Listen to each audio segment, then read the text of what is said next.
La fin du clan Bongo, c'est aussi la fortune qui s'est amassée. Vous allez nous parler de sommes astronomiques. Que vont devenir ces biens mal acquis? Alors, est-ce qu'on va vers un grand déballage finalement? Je vous montre une vidéo qui fait pleurer sur les réseaux sociaux au Gabon depuis hier, diffusée par les autorités.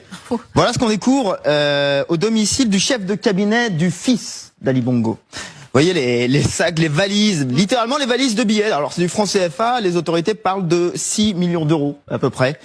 C'est difficile de vérifier, mais ça vous montre à quel point la question du trésor du clan Bongo est prégnant en France, mais aussi au Gabon.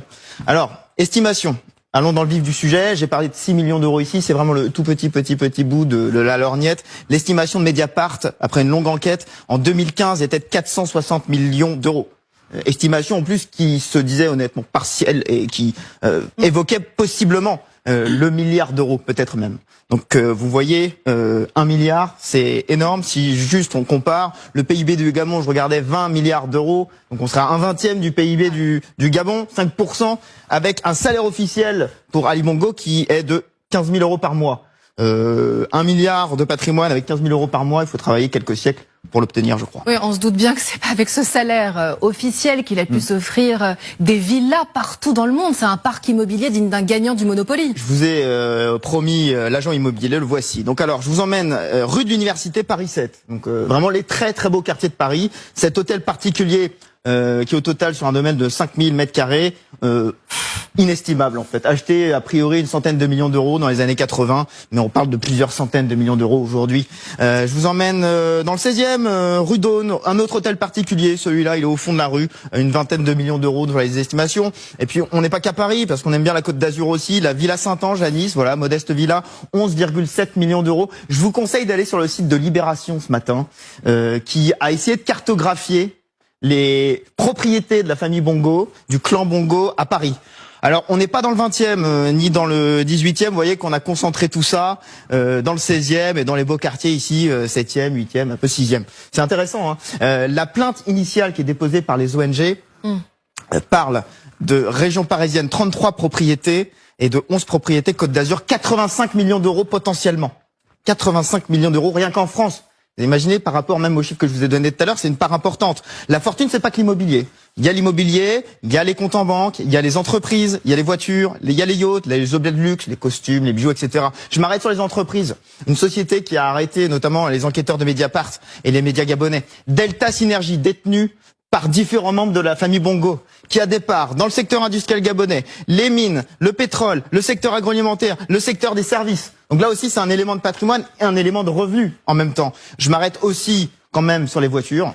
Passion de Omar Bongo, visiblement qu'il l'a transmise à son fils. Voici le parc des voitures de la présidence du Gabon. Alors il n'y a pas trop de Renault Clio hybride, c'est de la Rolls-Royce, c'est de la Mercedes, c'est de la Bentley.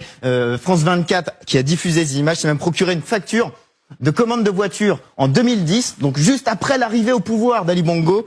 Il y en a pour 14 millions d'euros avec, là encore, vous regardez là, Bentley, Rolls-Royce, BMW, voilà. On aime le luxe et encore, on est au début du déballage parce qu'on est peut-être au début de quelque chose qui va être encore plus important. 14 millions d'euros, je vous ai bien dit ça en voiture. 14 millions d'euros. En 2010, hein. En 2010, une commande. On n'a pas les autres commandes qui ont suivi. Il y a même un bus VIP, là, bus VIP, oui, je vous épargne, voilà, 7 millions d'euros. Bon. Mon cher Benjamin, question pendante. Comment ont-ils amassé autant d'argent? Je crois que la photo parle d'elle-même. La source de revenus essentiels du Gabon, c'est le pétrole.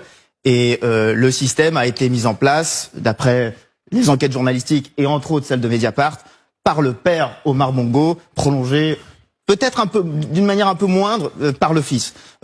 Assez simple finalement, des sociétés pétrolières qui versent des commissions au clan Bongo pour pouvoir exploiter le pétrole. Cet argent qui est ensuite, et là c'est l'enquête française qui le révèle, envoyé vers des sociétés écrans, SCI Emeraude, SCI de la Baume, et ensuite ces sociétés écrans qui investissent dans l'immobilier que je viens de vous montrer. Voilà, assez basique, assez classique, j'ai envie de dire, avec un système français qui a mis un peu de temps à réagir, puisque la première plainte 2007, Transparency International, l'enquête 2009, elle débute réellement en 2009, fin de l'instruction 2017, et on a eu des premières mises en examen dans le clan Bongo en 2022. Pour être précis, 4 enfants d'Omar Bongo en avril, puis 5 autres enfants d'Omar Bongo en juillet.